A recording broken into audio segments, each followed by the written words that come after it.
It's a cold Wednesday morning, but I guess that's what I was hoping for. We got the dusting of snow. It doesn't seem to be, there's a little bit more coming down, but it doesn't seem to be staying on the corn. The breeze and the light fluffiness of the snow, between that and the temperature, I'm hoping it doesn't give me a grief in the combine. I got this field out behind the woods that I got to drive across some field to get to no matter what, and so I figure, well, when this ground's froze up, it'll be a good time to do it.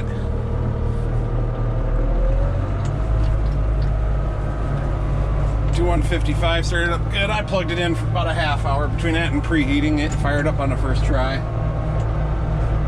I got the combine fired up. I didn't plug that in, it fired up.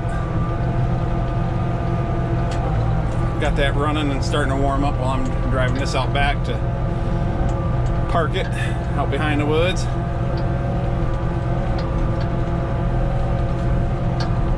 But let's see. The car said 18 degrees this morning when I took my daughter to school. So it's cold. But want to get this corn finished up. It's actually supposed to warm back up. We were supposed to have a few days of this cold, but now they're saying back up in the 30s probably tomorrow afternoon and 40s on Friday. And so then it's going to be muddy. But by golly, one way or another, I'm going to do my best to get this corn done. Saturday is supposed to be rain snow mix, and then I think Sunday's supposed to be all right, and then Monday Tuesday looks like we could get a snow event with accumulations is what they said on the news. Put her in four-wheel drive,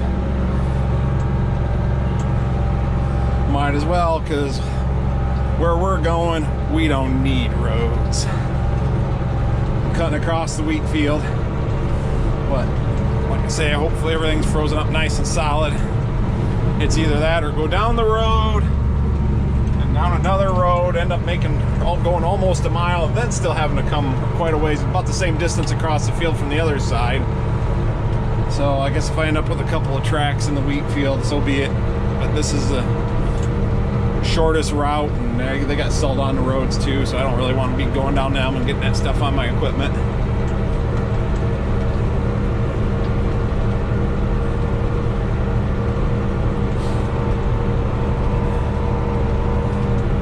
At least my wheat, I don't know if you can see it, but it's just barely poking out of the ground there through the snow. This last planted stuff, planted October 25th, but boy, the ground just cooled right off after that, and it just took it forever to get out of the ground. We've had a couple 50-degree days that have warmed things up and kind of made it better, but it's still,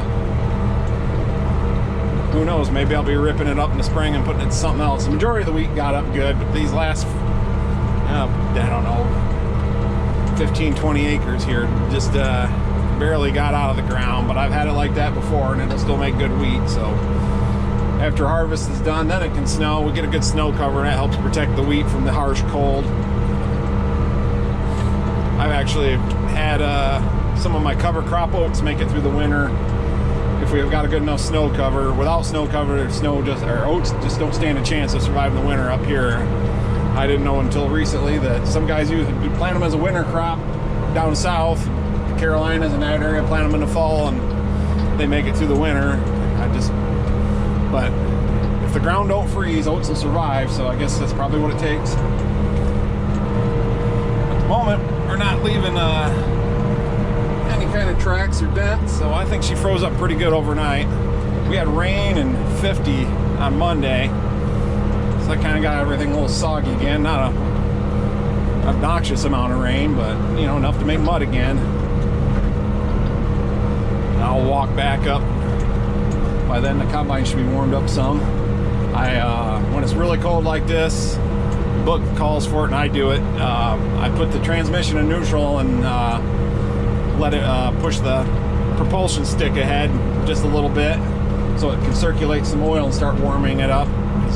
That universal hydraulic oil gets pretty thick when it gets this cold and makes it go through the filter hard, or it bypasses the filter, and then you're getting unfiltered oil, which is better than no oil. But so it'll have a good 10-15 minute warm up before I get back there to do more with it. Then I usually Oh, I have it run the thresher at a low, or I don't know, about 1400 engine RPM. That helps circulate more oil, get that warmed up, get the belts warmed up while I'm fueling up. And then also you can walk around it and listen for any clangs and bangs and squeaks and make sure everything's working like it's supposed to. Because when you're in the cab, you can't always hear that stuff. And see the, it probably won't show up on the screen, but I can see the wheat just poking through the snow out there.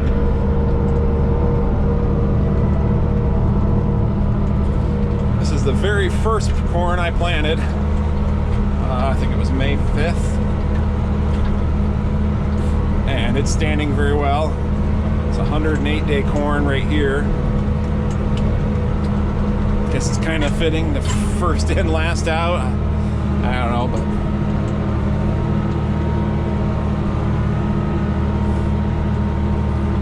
when I brought the combine home the other day, I come around this back way, knock a little off, give myself a path to get back here. Hey, she's kind of getting in the green already. Operating temperature. Now, parking on the top of this hill up here. The deer really like this area. They're pretty hard on the crops. They've actually been a lot worse. This spot ain't too bad compared to what it usually is. But yeah, they're really very little on the corn. It just everything's cold enough. Doesn't seem to be hanging on there. There's a little bit, so we'll run for a while and hopefully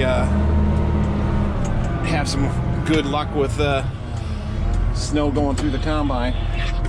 This looks like a good spot for now. Once I got the rest of the field opened up, I'll turn it around and get it heading downhill. I'll shut it off for now, but before I get the wagons full, I'll start it back up so it can get warmed up again. But it's definitely my water jug I had during soybean planting for drinking water. It finally froze, so it is cold out.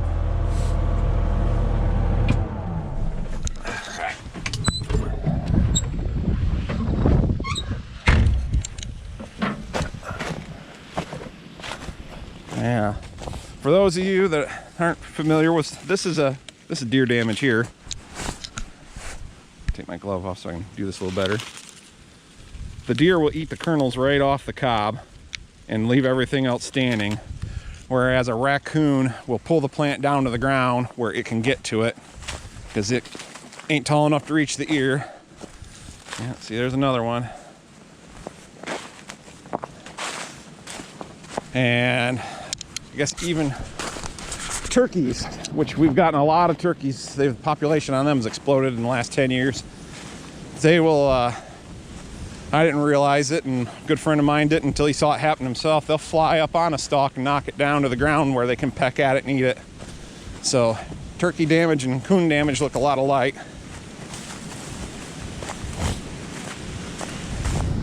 Yeah, that breeze can cool that poor tractor off in no time. Gonna make the dryer squeal too. Might have to slow her down. It's gonna be hard for it to get up to temperature on a cold day like this, but sometimes you gotta do what you gotta do to get the job done.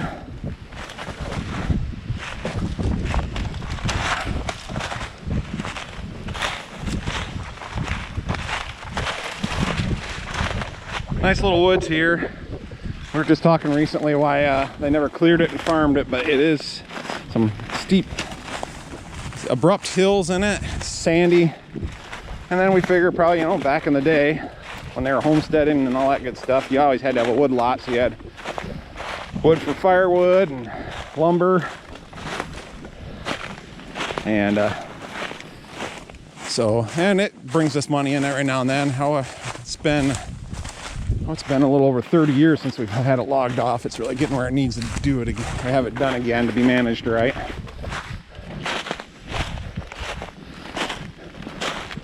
Always kind of considered the wood my rainy day fund, so hit on hard times for the farm, we could always get it logged out and bring in some extra money to kind of carry us through the tough spots.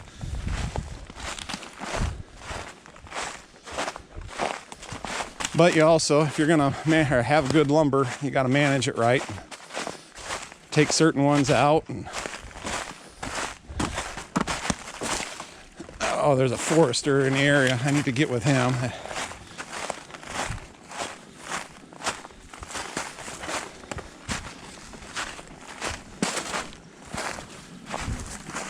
Excuse me. Got my sneakers on today. I gave up on this little strip of soybeans here, even after all the frost we'd had. When I come along here, the last day I was running, they were still green. Fighting it through the combine, all swollen up. It's just this little spot right here along the woods. Not enough to lose sleep over. So I figure out critter food, and I would say that's about right, because there's hardly a pod left on them things.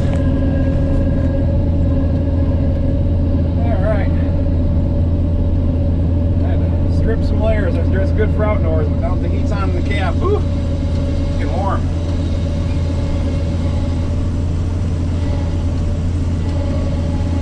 Let's see how much snow flies.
out there and get all the water and nutrients.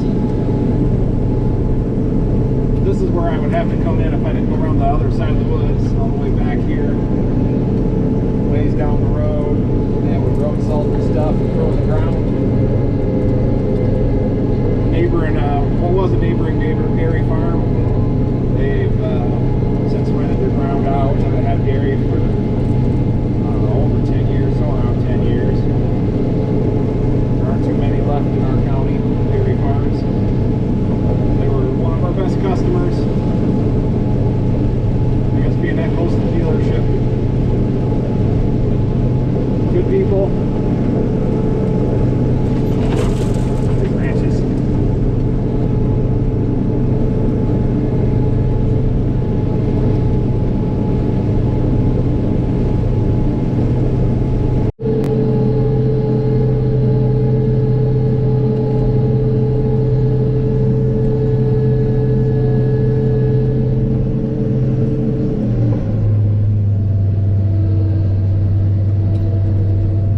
Dump of the day.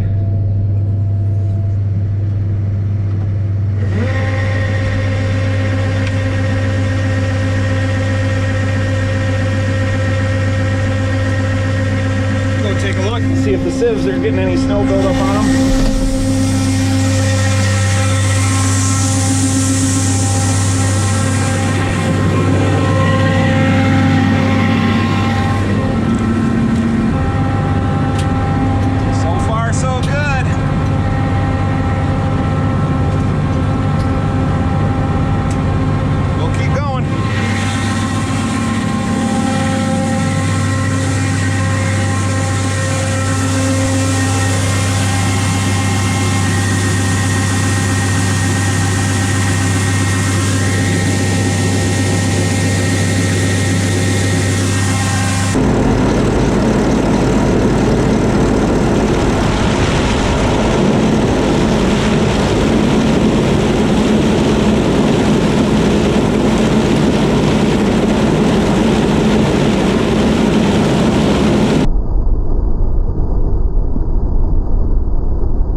it was a bad day today. Hauling wagons with a 2155, and fortunately I was here at the farm and wagons are empty, heading back across the field, and something let loose in the engine. She's got a bad knock hammer going on. It ain't missing, there ain't nothing sticking out of the block. I don't know if it dropped a valve or what, but it's gonna have to come apart. 4,500 hours. It's been such a good tractor. I'll get it going again.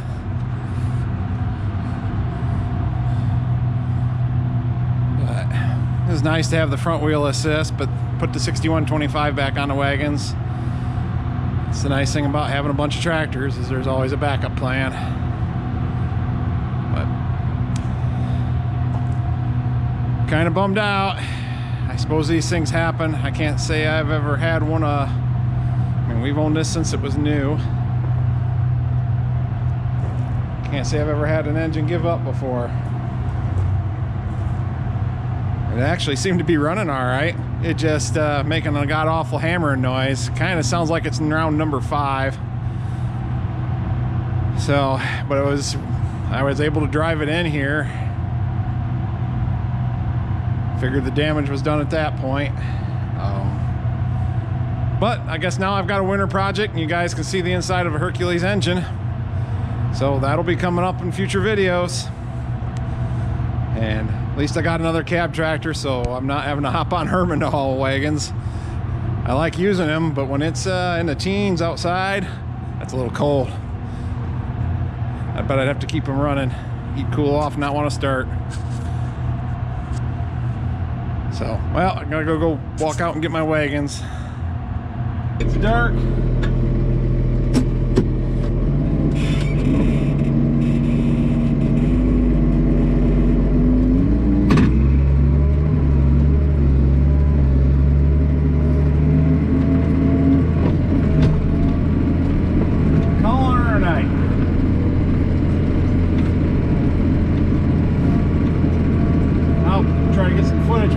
Up there, but my LP tanks are getting on the low side with a cold air temperature, and that I'm just not getting enough of the gas pressure to keep the temperature up. It's still running now, but I have to keep slowing the dryer down. So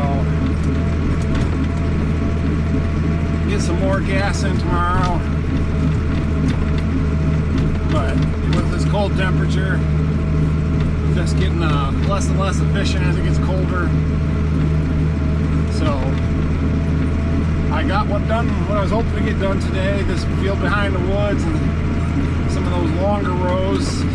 So those rows were yielding good enough. I was having to make a lot of runs around with the combine because it just didn't have enough room to tank for a full round.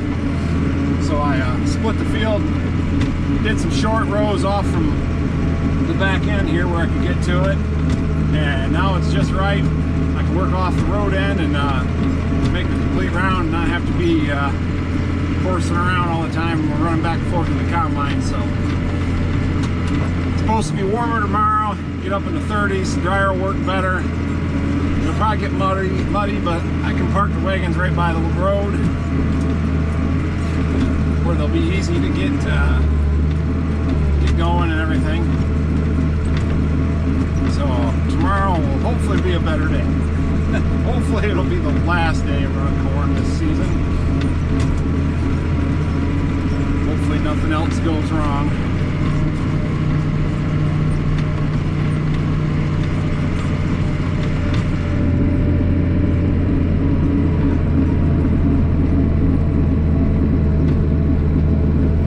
I converted the headlights on this 6125 to LED. I found some cars, I can't remember the number, part number for the bulb at the moment, but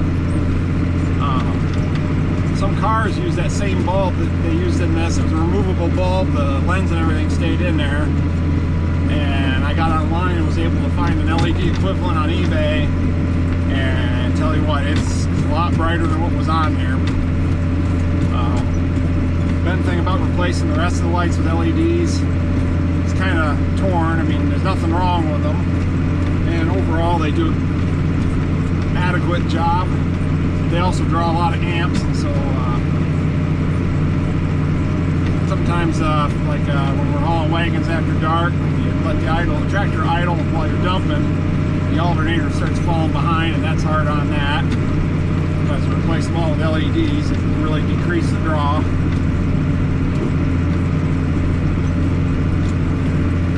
So I think I'm gonna, you can see the wagon sunk in just a skosh. I'm pretty sure I'll have some tracks in a week here from cutting across this field. But hey, I got the job done. Saved me a lot of running around, especially with the roads being snowy and salty this morning. I would have probably just held off if I was going to go around the other way, and I'd be farther behind. So next year, when you're seeing videos of the wheat field, you'll say, oh, that's what those tracks are. Burning away. I'm trying to run out what I got in my wet bin for tonight. Not sure if I'll even go that far.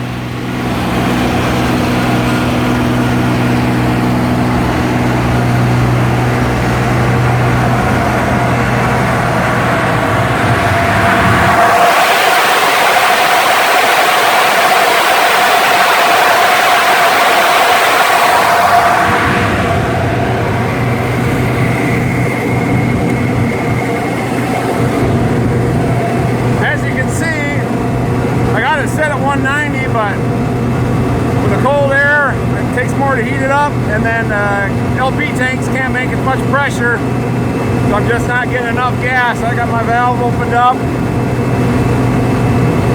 I was up around 170 earlier, but my big tank ran out, so I'm on the two smaller ones, and I'm just not getting enough flow out of them. But even the big tank could only get up to about 170, and now that it's cooling off, and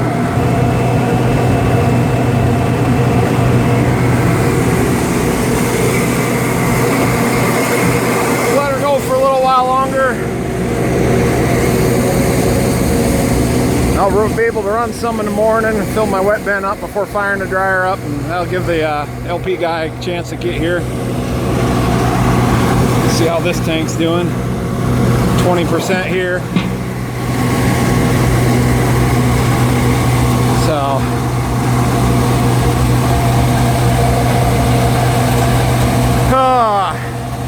I guess it's farming, always a challenge.